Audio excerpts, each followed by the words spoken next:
Sky Space, the Royal Tantra on the Great Perfection of Bodhicitta.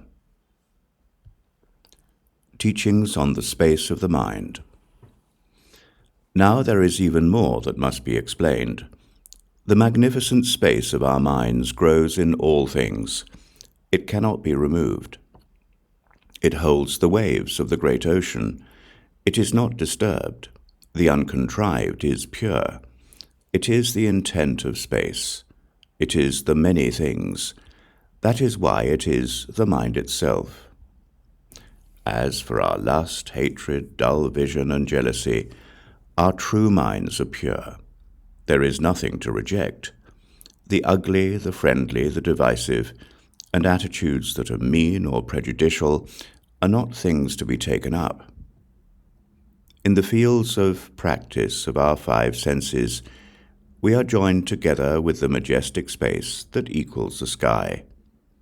In the fields of practice of the sky, which is our true self, we have nothing whatever to lust for or to acquire. The high, the expansive, the origin of all things, that which is difficult to understand, that which turns out to be our soul, the non-conceptual, is an all-encompassing thusness. This is why it is the king who brings forth the sky.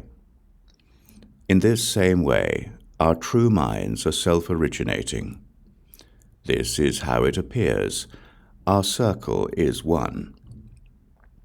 The analogy and its meaning are similar. Its intent is also proper. This is our self-originating mind. An imagination that is hard and indestructible has no good or bad. It is stable. This is why the earth is the foundation for the birth of what happens. This is our idea about thusness. Our true minds are space. In this way, our true minds are thusness itself. Thusness has been described as being the great element.